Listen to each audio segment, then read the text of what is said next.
ਦੁਨੀਆ ਭਰ ਵਿੱਚ ਵਸਦੇ 25 ਕਰੋੜ ਤੋਂ ਵੱਧ ਪੰਜਾਬੀਆਂ ਦੇ ਦਿਲਾਂ ਦੀ ਧੜਕਣ ਭੁਲੇਖਾ ਟੀਵੀ, ਤੁਹਾਡਾ ਮਨਪਸੰਦ ਭੁਲੇਖਾ ਟੀਵੀ। ਤੇ ਉਸ ਭੁਲੇਖਾ ਟੀਵੀ ਦੇ ਪ੍ਰੋਗਰਾਮ ਗੱਲਬਾਤ ਦੇ ਨਾਲ ਹਾਜ਼ਰ ਤੁਹਾਡੀ ਸੇਵਾ ਵਿੱਚ ਤੁਹਾਡਾ ਸੇਵਕ। ਗੱਲ ਇੰਨੀ ਹੈ, ਮੈਂ ਜਾ ਰਿਹਾ ਸਾਂ, ਮੈਨੂੰ ਕੋਈ ਐਸਾ ਦਿਹਾੜੀਦਾਰ ਚਾਹੀਦਾ ਸੀ ਜਿਹੜਾ ਮੇਰੀ ਥਾਂ ਲਾਈਨ ਵਿੱਚ ਲੱਗ ਕੇ ਕੱਪੜੇ ਪੜਵਾ ਕੇ ਸਵੇਰ ਤੋਂ ਸ਼ਾਮ ਤੱਕ ਖੜੋਤਾ ਰਹੇ ਤੇ ਉੱਥੋਂ ਕੰਟਰੋਲ ਰੇਟ ਦਾ ਆਟਾ, ਘਿਓ ਤੇ ਦਾਲਾਂ ਲਿਆਵੇ। ਉਹ ਬੰਦਾ ਮੈਨੂੰ ਨਹੀਂ ਮਿਲਿਆ ਕਿਉਂਕਿ ਸਾਰੇ ਬੰਦੇ ਉਸੇ ਲਾਈਨ ਵਿੱਚ ਲੱਗੇ ਸਨ। ਤੇ ਮੈਂ ਸੋਚਿਆ ਗੱਲ ਹੀ ਕੋਈ ਨਹੀਂ, ਮੇਰੇ ਬਾਦਸ਼ਾਹ ਹਾਲੇ ਸਿਰਫ ਸਵੇਰ ਦੇ 7 ਵਜੇ ਨੇ, ਸ਼ਾਮੀ 7 ਵਜੇ ਤੱਕ ਕੰਨ ਪੜਵਾ ਕੇ ਸਿਰ ਪੜਵਾ ਕੇ ਮੈਂ ਕਮ ਅਜ਼ ਕਮ ਇੱਕ ਥੈਲਾ ਆਟੇ ਦਾ, 1 ਕਿਲੋ ਚੀਨੀ, ਘਿਓ ਦਾ 1 ਪੈਕਟ ਤੇ ਕੁਝ ਦਾਲਾਂ ਜ਼ਰੂਰ ਲੈਣ ਵਿੱਚ ਕਾਮਯਾਬ ਹੋ ਜਾਵਾਂਗਾ। ਇਸ ਲਈ ਕਿ ਸਾਡੇ ਅੰਦਰ ਉਸ ਵੇਲੇ ਸੁਲਤਾਨਾ ਡਾਕੂ ਜਾਗ ਪਿਆ ਸੀ। ਉਹਨੇ ਕਿਹਾ ਪੈਸੇ ਸੁੱਟਾਂਗੇ, ਲਾਈਨ 'ਚ ਲੱਗਾਂਗੇ, ਸਵੇਰ ਤੋਂ ਲੈ ਕੇ ਸ਼ਾਮ ਤਾਈਂ, ਤੇ ਸ਼ਾਮੀ ਕੱਪੜੇ ਪੜਵਾ ਕੇ ਸਿਰ ਪੜਵਾ ਕੇ ਅਸੀਂ ਆਟਾ, ਚੀਨੀ, ਘਿਓ ਤੇ ਦਾਲਾਂ ਲੈ ਕੇ ਜ਼ਰੂਰ ਆਵਾਂਗੇ। ਅਜੇ ਮੈਂ ਟੂਵਰਡਸ ਮੰਜ਼ਿਲ ਜਾ ਰਿਹਾ ਸਾਂ ਕਿ ਮੈਨੂੰ ਮਿਲ ਗਿਆ ਸ਼ਾਕਾ ਪਸਤੌਲ। ਐ ਢਸ ਢਸ ਢਸ, ਠਗਾ ਠਗ ਠਗ, ਬੜਾ ਉਦਾਸ, ਬੜਾ ਦੁਖੀ। ਇੰਝ ਲੱਗਦਾ ਸੀ ਜਿਵੇਂ 50 ਕਿਲੋ ਉਦਾਸ ਹੈ ਤੇ 1.5 ਮਣ ਦੁਖੀ ਹੈ। ਔਰ ਮੈਂ ਪੁੱਛਿਆ, ਸ਼ਾਕਿਆ ਤੈਨੂੰ ਕੀ ਬਣੀਆਂ? ਕਹਿੰਦਾ ਯਾਰ ਉੱਤੋਂ ਪੈ ਗਈਆਂ ਕਨੀਆਂ, ਸਾਨੂੰ ਕੀ ਬਣੀਆਂ, ਨਾ ਪੁੱਛਦੇ ਚੰਗਾ ਹੈ। ਮੈਂ ਕਿਹਾ ਯਾਰ ਤੂੰ ਸਾਡਾ ਯਾਰਾਂ ਦਾ ਯਾਰ ਹੈ, ਜੇ ਤੂੰ ਸਾਨੂੰ ਨਹੀਂ ਦੱਸਣਾ ਤੇ ਮਾਖਿਆ ਦੱਸੇਗਾ ਕਿਹਨੂੰ? ਉਹ ਕਹਿੰਦਾ ਫਿਰ ਸੁਣ, ਇਹ ਜਿਹੜੀ ਤੇਰੀ ਭਰਜਾਈ ਹੈ ਇਹ ਮੇਰਾ ਸਿਰ ਲੈ ਗਈ ਹੈ। ਉਹ ਮੈਂ ਕਿਹਾ ਖੁਦਾ ਦਾ ਖੌਫ ਕਰ ਯਾਰ, ਉਹ ਨੇਕ ਪਰਵੀਨ ਤੇ ਬੜੀ ਚੰਗੀ ਕੁੜੀ ਹੈ ਯਾਰ, ਅਸੀਂ ਹੱਥੀਂ ਤੇ ਵਿਆਹ ਕੇ ਲਿਆਂਦੀ ਹੈ, ਆਪ ਪੈਸੇ ਸੁੱਟ ਕੇ ਆਪੇ ਲੁੱਟੇ ਨੇ, ਆਪਣੇ ਵਿਆਹ ਦੇ ਚੌਲ ਆਪੇ ਖਾਦੇ ਨੇ, ਗੁੜ ਵਾਲੇ ਚੌਲ ਖਾਦੇ ਨੇ, ਦਹੀਂ ਪਾ ਕੇ ਦੁੱਧ ਪਾ ਕੇ ਖਾਦੇ ਨੇ, ਤੇ ਤੂੰ ਸਾਡੀ ਭਰਜਾਈ ਦੇ ਖਿਲਾਫ ਇਹ ਕੀ ਬਕਵਾਸ ਕਰ ਰਿਹਾ? ਇਸ ਤੋਂ ਪਹਿਲਾਂ ਕਿ ਤੇਰੀ ਮੈਂ ਜ਼ੁਬਾਨ ਖਿੱਚ ਲਾਂ, ਜਿਵੇਂ ਸੱਚ ਬੋਲਣ ਵਾਲਿਆਂ ਦੀ ਜ਼ੁਬਾਨ ਖਿੱਚੀ ਜਾਂਦੀ ਹੈ, ਵਿਚਲੀ ਸਟੋਰੀ ਸੁਣਾਓ, 1 ਲਾਈਨ ਸਟੋਰੀ ਸੁਣਾਓ, ਰੌਲਾ ਕੀ ਹੈ? ਮੈਨੂੰ ਕਹਿੰਦਾ ਯਾਰ ਤੇਰੀ ਭਰਜਾਈ ਨੇ ਮੇਰੇ ਬਜਟ ਵਿੱਚ ਕਟੌਤੀ ਕਰਤੀ ਹੈ। ਔਰ ਮੈਂ ਕਿਹਾ ਕੋਈ ਗੱਲ ਨਹੀਂ ਯਾਰ, ਉਹ ਸਾਡੇ ਵਜ਼ੀਰ ਆਜ਼ਮ ਸਾਹਿਬ ਨੇ ਵੀ ਤੇ ਕਟੌਤੀ ਕੀਤੀ ਹੈ, ਸਾਰਿਆਂ ਦਾ ਪੈਟਰੋਲ ਬੰਦ ਕਰਤਾ, ਕਿਸੇ ਦਾ ਟੈਲੀਫੋਨ ਬੰਦ ਕਰਤਾ। ਸ਼ੁਕਰ ਕਰੋ ਉਹਨਾਂ ਨੇ ਕਿਸੇ ਦੇ ਸਾਹ ਬੰਦ ਨਹੀਂ ਕੀਤੇ ਕਿ ਉਹ ਸ਼ਰੀਫ ਆਦਮੀ ਨੇ। ਤੇ ਕਟੌਤੀ ਤਾਂ ਹੁੰਦੀ ਰਹਿੰਦੀ ਹੈ ਕਿ ਸਰਕਾਰੀ ਪੈਟਰੋਲ ਫੂਕ ਕੇ ਕੀ ਲੈਣਾ, ਤੁਸੀਂ ਐਵੇਂ ਜ਼ਾਇਆ ਕਰਨਾ। ਉਧਰੋਂ ਕਹਿੰਦੇ ਅਸੀਂ ਦਫ਼ਤਰ ਜਾ ਰਹੇ ਹਾਂ, ਤੇ ਜਾ ਰਹੇ ਹੁੰਦੇ ਹੋ ਕਿੱਥੇ? ਨਿਆਣਿਆਂ ਨੂੰ ਸਕੂਲ ਛੱਡਣ, ਨਿਆਣਿਆਂ ਦੀ ਮਾਂ ਨੂੰ ਮੀਨਾ ਬਾਜ਼ਾਰ ਛੱਡਣ। ਤੇ ਮੈਂ ਕਿਹਾ ਇਹ ਤਾਂ ਬੜਾ ਚੰਗਾ ਕੰਮ ਹੈ ਜੇ ਸਾਡੀ ਭਰਜਾਈ ਨੇ ਕਟੌਤੀ ਕੀਤੀ ਹੈ। ਉਹ ਕਹਿੰਦਾ ਕਟੌਤੀ ਪੈਟਰੋਲ ਦੀ ਨਹੀਂ ਕੀਤੀ, ਸਾਡੀ ਕਰਤੀ ਹੈ। ਦਿਲ ਵੱਢ ਕੇ ਰੱਖਦਾ ਹੀ ਯਾਰ, ਹੁਣ ਚੰਗਾ ਭਲਾ ਬੰਦਾ ਸ਼ਾਕਾ ਪਸਤੌਲ, ਇਹ ਡਜ਼ਾ ਡਜ਼ ਠਗਾ ਠਗ, ਤੇ ਜਾਵੇ ਪੈਦਲ, ਉਹ ਵੀ 11 ਨੰਬਰ ਦੀ ਬੱਸ ਤੇ ਟੁਰ ਕੇ। ਇਹ ਗੱਲ ਕੋਈ ਮੂੰਹ ਤੇ ਨਹੀਂ ਪੈਂਦੀ। ਮੈਂ ਕਿਹਾ ਕੋਈ ਬੈਕ ਡੋਰ ਚੈਨਲ ਲੱਭਿਆ? ਉਹ ਕਹਿੰਦਾ ਲੱਭਿਆ। ਮੈਂ ਕਿਹਾ ਫਿਰ? ਕਹਿੰਦਾ ਜਦੋਂ ਉਹ ਦਿਲ ਦੇ ਬੂਹੇ ਤੇ ਦਸਤਕ ਦਿੱਤੀ ਹੈ, ਉੱਥੋਂ ਵੀ ਤੇਰੀ ਉਹ ਭਰਜਾਈ ਨਿਕਲੀ ਹੈ, ਭਰਜਾਈ ਨੰਬਰ 1। ਉਹ ਕਹਿੰਦੀ ਤੂੰ ਅੱਜ ਮੇਰੇ ਦਿਲ ਦੀਆਂ ਧੜਕਣਾਂ ਛੇੜਤੀਆਂ ਨੇ ਸੋਹਣਿਆ।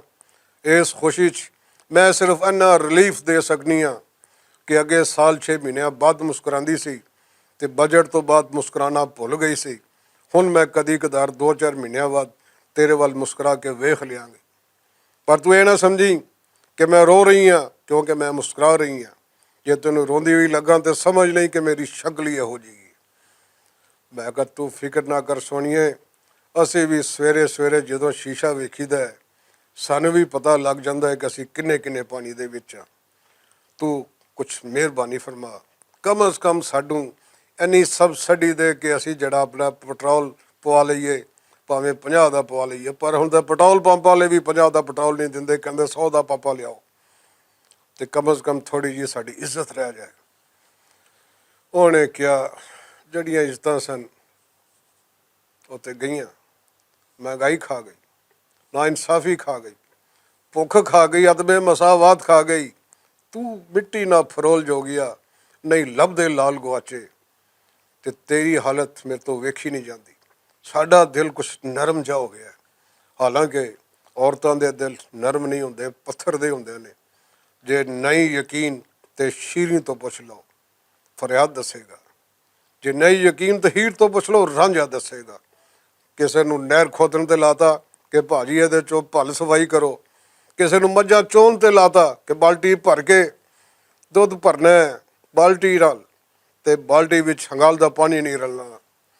ਜੇ ਜ਼ੁਲਮ ਪੁੱਛਣਾ ਹੈ ਤੇ ਫਿਰ ਤੁਸੀਂ ਸਾਹਿਬਾਂ ਤੋਂ ਪੁੱਛੋ, ਜਿਹਨੇ ਤੀਰ ਉੱਤੇ ਟੰਗਿਆ ਸੀ। ਜੇ ਤੂੰ ਜ਼ੁਲਮ ਪੁੱਛਣਾ ਹੈ ਤੇ ਫਿਰ ਸੋਹਣੀ ਤੋਂ ਪੁੱਛੋ, ਜਿਹਨੇ ਭੁੱਖ ਦੇ ਆਲਮ ਦੇ ਵਿੱਚ ਮਹੀਵਾਲ ਦੇ ਪੱਟਾਂ ਦੀ ਗੋਸ਼ਤ ਲੈ ਕੇ ਪੱਟਾਂ ਦੇ ਗੋਸ਼ਤ ਨਾਲ ਬਾਬੀ ਕਿਉਂ ਕੀਤੀ ਸੀ, ਤੇ ਉੱਤੇ ਬੜੀ ਸਵੀਟ ਐਂਡ ਸੌਰ ਕਿਸਮ ਦੀ ਚਟਨੀਆਂ ਪਾ ਕੇ ਖਾਧੀ ਸੀ। ਤੇ ਮੈਂ ਕਿਹਾ ਸੋਹਣੀਏ, ਕੋਈ ਰਹਿਮ ਫਰਮਾ, ਕੋਈ ਤਰਸ ਖਾ, ਸਾਨੂੰ ਪੈਟਰੋਲ ਲਈ ਥੋੜਾ ਜਿਹਾ ਰਿਲੀਫ ਦੇ ਦੇ। ਉਹਨੇ ਕਿਹਾ ਅੱਛਾ ਤੂੰ ਬਾਜ਼ ਨਹੀਂ ਆਏਗਾ। ਔਰ ਮੈਂ ਕਿਹਾ ਅਸੀਂ ਤੇਰੇ ਨਾਲ ਵਿਆਹ ਕਰਨ ਤੋਂ ਬਾਜ਼ ਆਏ ਹਾਂ। ਹਾਲਾਂਕਿ ਸਾਡੇ ਦਾਦੇ ਪੜਦਾਦੇ ਦੇ ਵੀ ਅੱਬੇ ਨੇ ਆਖਿਆ ਸੀ, ਪੁੱਤਰ ਦੁਨੀਆ ਦਾ ਹਰ ਕੰਮ ਕਰੀ, ਬਚੀ ਵਿਆਹ ਤੋਂ, ਜੇ ਤੈਨੂੰ ਆਪਣੀ ਇੱਜ਼ਤ ਮਹਿਫੂਜ਼ ਚਾਹੀਦੀ ਹੈ। ਤੇ ਸੋਹਣੀਏ ਸਾਨੂੰ ਫੱਕਾ ਪੈਟਰੋਲ ਦਾ ਪਾ ਦਿਆ ਕਰ, ਅਸੀਂ ਕਦੀ ਇਨ ਚਲੇ ਜਾਇਆ ਕਰੀਏ ਤੇਰੇ ਲਈ, ਕਦੀ ਅਸੀਂ ਇਨ ਚਲੇ ਜਾਇਆ ਕਰੀਏ ਤੇਰੇ ਵਾਸਤੇ। ਲੋਕਾਂ ਨੂੰ ਪਤਾ ਲੱਗੇ ਕਿ ਸਾਡੇ ਕੋਲ ਮੋਟਰਸਾਈਕਲ ਹੈ। ਅਸੀਂ ਐਡੇ ਅਮੀਰ ਲੋਕ ਹਾਂ ਕਿ ਪੈਟਰੋਲ ਅਫੋਰਡ ਕਰ ਸਕਦੇ ਹਾਂ ਇਸ ਦੁਨੀਆ ਵਿੱਚ, ਇਸ ਵੇਲੇ ਦੇ ਵਿੱਚ, ਬਜਟ ਤੋਂ ਬਾਅਦ।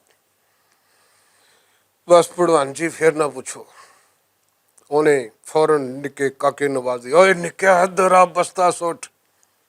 ਨਿੱਕਾ ਆ ਗਿਆ, ਯਾਰ ਹੋ ਰਹੀ ਖੁਸ਼, ਤੁਹਾਡਾ ਸ਼ਾਕਾ ਪਸਤੌਲ ਖੁਸ਼ ਕਿ ਹੁਣੇ ਬੇਗਮ ਨੇ ਕਹਿਣਾ ਆਪਣੇ ਅੱਬੇ ਲਈ ਸ਼ਿਕੰਜਵੀ ਲਿਆ, ਆਪਣੇ ਅੱਬੇ ਲਈ ਸੱਤੂ ਲਿਆ, ਆਪਣੇ ਅੱਬੇ ਲਈ ਸ਼ਰਬਤ ਲਿਆ ਸ਼ੱਕਰ ਦਾ। ਜੇ ਹੋਰ ਕੁਝ ਨਹੀਂ ਲੱਭਦਾ ਤਾਂ ਜਿਹੜਾ ਰਾਤ ਦਾ ਹਾਂਡਾ ਪਿਆ ਵਿਹਲਾ ਦੁੱਧ ਤੋਂ, ਉਹਦੇ 'ਚ ਪਾਣੀ ਹੰਗਾਲ ਕੇ ਕੱਚੀ ਲੱਸੀ ਲਿਆ ਅੱਬੇ ਲਈ, ਤਾਂ ਕਿ ਅੱਬੇ ਦਾ ਦਿਲ ਠਰੇ। ਯਾਰ ਹੋ ਰਹੀ ਹੋਰ ਵੀ ਖੁਸ਼। ਮੈਂ ਕਿਹਾ ਵੇਖਿਆ, ਇਹਨੂੰ ਕਹਿੰਦੇ ਨੇ ਪਿਆਰ ਕਿ 50 ਸਾਲਾਂ ਬਾਅਦ ਵੀ ਉਹਦਾ ਪਿਆਰ ਮਰਿਆ ਨਹੀਂ, ਜ਼ਿੰਦਾ ਹੈ, ਫੜਫੜਾ ਰਿਹਾ ਹੈ, ਖੜਖੜਾ ਰਿਹਾ ਹੈ। ਫਿਰ ਉਸਨੇ ਨਿੱਕੇ ਨੂੰ ਹੁਕਮ ਦਿੱਤਾ, ਅੱਬਾ ਜੀ ਦੀ ਉਂਗਲ ਫੜੋ। ਉਹ ਮੈਂ ਕਿਹਾ ਫੜ ਸੋਹਣਿਆ, ਚੱਲ ਫਿਰ ਕਿੱਥੇ ਚਲੀਏ। ਉਹਨੇ ਕਿਹਾ ਅੱਬਾ ਜੀ ਨੂੰ ਕਮਰੇ 'ਚ ਲੈ ਜਾਓ, ਕਮਰੇ 'ਚ ਲਿਜਾ ਕੇ ਉਹਦੇ ਸਾਹਮਣੇ TV ਰੱਖ ਦਿਓ। ਮੈਂ ਹੋਰ ਵੀ ਖੁਸ਼। ਮੈਂ ਕਿਹਾ ਯਾਰ ਦੇਖੋ, ਇਹਨੂੰ ਕਹਿੰਦੇ ਨੇ ਪਿਆਰ, ਕਿ ਹੁਣੇ ਇਹਨੇ ਆਖਣਾ ਕਿ ਉਸ 'ਤੇ ਨਿਊਜ਼ ਚੈਨਲ ਲਾ ਦਿਓ, ਅੱਬਾ ਜੀ ਦਾ ਬਲੱਡ ਪ੍ਰੈਸ਼ਰ ਬੜਾ ਲੋ ਹੈ, ਥੋੜ੍ਹਾ ਜਿਹਾ ਹਾਈ ਹੋ ਜਾਏ। ਤੇ ਅੱਗੋਂ ਉਹਨੇ ਫਰਮਾਇਆ ਖਬਰਦਾਰ ਜੇ ਨਿਊਜ਼ ਚੈਨਲ ਲਾਇਆ, ਅੱਬੇ ਨੂੰ ਕਮਰਸ਼ਲ ਵਿਖਾਓ, ਇੰਨੇ ਵਿਖਾਓ, ਇੰਨੇ ਵਿਖਾਓ ਕਿ ਬੇਹੋਸ਼ੀ ਦੇ ਆਲਮ ਦੇ ਵਿੱਚ ਸਾਨੂੰ 1122 ਕਾਲ ਕਰਨੀ ਪਵੇ। ਤੇ ਤੜਮ ਕਰਕੇ ਨਿਆਣੇ ਨੇ ਬੂਹਾ ਬੰਦ ਕੀਤਾ ਤੇ ਪਿੱਛੋਂ ਤੇਰੀ ਪਰਛਾਈ ਦੀ ਆਵਾਜ਼ ਆਈ, ਮੈਂ ਇਸ ਦਾ ਨਾਂ ECL ਵਿੱਚ ਪਾਤਾ ਹੈ, ਇਸ ਨੂੰ ਕਮਰੇ 'ਚੋਂ ਪ੍ਰਵਾਸ ਕਰਨ ਦੀ ਕੋਈ ਇਜਾਜ਼ਤ ਨਹੀਂ। ਤੇ ਮੈਂ ਕਿਹਾ ਤੂੰ ਕਿਵੇਂ ਆ ਗਿਆ? ਆਹ ਵੇਖ ਨਹੀਂ ਰਿਹਾ, ਇੱਧਰੋਂ ਕਮੀਜ਼ ਪਾਟੀ ਹੈ, ਇੱਧਰੋਂ ਮੱਥਾ ਸੁੱਜਾ ਹੈ। ਔਰ ਭਲਵਾਨ ਜੀ ਮੈਂ ਰੋਸ਼ਨਦਾਨ ਥਾਨੀ ਦੀ ਟੱਪ ਕੇ ਆਇਆ ਤਾਂ ਕਿ ਇਸ ਕਾਇਨਾਤ ਵਿੱਚ ਇਸ ਮਖਲੂਕ ਨੂੰ ਦੱਸ ਸਕਾਂ ਕਿ ਸਾਡੇ ਉੱਤੇ ਕੀ ਗੁਜ਼ਰ ਰਹੀ ਹੈ ਬਜਟ ਤੋਂ ਬਾਅਦ, ਉਹਨਾਂ ਨੂੰ ਦੱਸ ਸਕਾਂ ਕਿ ਸਾਡੇ ਉੱਤੇ ਕੀ ਬੀਤ ਰਹੀ ਹੈ ਇਸ ਮਹਿੰਗਾਈ ਤੋਂ ਬਾਅਦ। ਮੈਂ ਉਹਨੂੰ ਆਖਿਆ ਸ਼ਾਕਿਆ ਤੇਰਾ ਪਸਤੌਲ ਕਿੱਥੇ? ਉਹ ਕਹਿੰਦਾ ਪਾਣੀ ਸੁੱਟਣ ਵਾਲਾ ਪਸਤੌਲ ਮੇਰੀ ਜੇਬ ਵਿੱਚ ਹੈ। ਪਰ ਮੈਨੂੰ ਯਾਦ ਆਉਂਦਾ ਹੈ ਕਿ ਉਹ ਵੀ ਨਿਆਣੇ ਨੇ ਸਵੇਰੇ ਕੱਢ ਕੇ ਬਾਲਟੀ 'ਚੋਂ ਪਾਣੀ ਭਰ ਕੇ ਪਸਤੌਲ ਖੇਡੀ ਜਾ ਰਿਹਾ ਸੀ। ਮੈਂ ਕਿਹਾ ਸ਼ਾਕੇ ਪਸਤੌਲ, ਫਿਰ ਇੱਕੋ ਹੀ ਹੱਲ ਹੈ, एहतजाज करिए, गल च रोटियां का हर पाइए तो जाके प्रेस क्लब के बाहर बैठिए। तो उन्हें कहा तू मेरी हेल्प की हेल्प करेगा? मैं कहा तेरी मैं हेल्प कराँगा जो तू यतीमा वर्गी शक्ल बना के बैठा होएगा, तेरे विचों 2-4 नान खसका के मैं घर नियाणिਆਂ ਨੂੰ देवांगा। कहता गुड आइडिया, यार होवे तो इहो जिहा होवे, कोई होर आइडिया दस। मैं क्या फिर इक्को ही हल है, बहुते पानी का इक्को हल, नवाब ट्यूबवैल, नवाब ट्यूबवैल। ਉਹਨੇ ਕਿਹਾ ਸਾਡੇ ਤੇ ਟੂਟੀਆਂ 'ਚ ਪਾਣੀ ਨਹੀਂ ਆਉਂਦਾ, ਤੂੰ ਗੱਲਾਂ ਯਸ਼ੀ ਦੀਆਂ ਕਰ ਰਿਹਾ, ਟਿਊਬਵੈਲਾਂ ਦੀਆਂ ਗੱਲਾਂ ਕਰ ਰਿਹਾ, ਪਾਣੀ ਦੀਆਂ ਗੱਲਾਂ ਕਰ ਰਿਹਾ। ਉਹ ਮੈਂ ਆਖਿਆ ਨਹੀਂ, ਇਹ ਅਸੀਂ ਮੋਸ਼ਨ ਫੜਿਆ, ਸਟਾਰਟ ਫੜਿਆ, ਅਸਲ ਗੱਲ ਇਹ ਹੈ ਸ਼ਾਕਿਆ, ਉਹ ਮੇਰੇ ਸ਼ਾਕੇ ਪਸਤੌਲਾ, ਉਹ ਯਾਰਾਂ ਦੇ ਯਾਰਾ, ਇੱਕੋ ਹੀ ਗੱਲ ਰਹਿ ਗਈ ਹੈ, ਆਓ ਇਸ 'ਤੇ ਅਮਲ ਦਰਾਮਦ ਕਰੀਏ। ਤੇ ਉਹ ਗੱਲ ਇਹ ਹੈ ਕਿ ਚੁੱਪ ਕਰ ਦੜ ਵਟ ਜਾ, ਨਾ ਇਸ਼ਕ ਦਾ ਖੋਲ ਖੁਲਾਸਾ ਚਮੜੀ ਲੱਥ ਜਾਊਗੀ। ਗੱਲ ਨਿੱਕੀ ਜਿਹੀ। ਯਾਰ ਫਰੂਕਾ ਕੀ ਬਣੇਗਾ ਇਸ ਦੁਨੀਆ ਦਾ? ਮੈਨੂੰ ਤੇ ਕੋਈ ਸਮਝ ਨਹੀਂ, ਤੁਹਾਨੂੰ ਹੈ ਜੇ ਸਮਝੋ ਤੇ ਸਮਝਾਓ, ਕਹਾਣੀ ਬੰਨੇ ਲਾਓ। ਗੱਲ ਨਿੱਕੀ ਜਿਹੀ। ਯਾਰ ਫਰੂਕਾ ਕੀ ਬਣੇਗਾ ਇਸ ਦੁਨੀਆ ਦਾ? ਗੱਲ ਨਿੱਕੀ ਜਿਹੀ।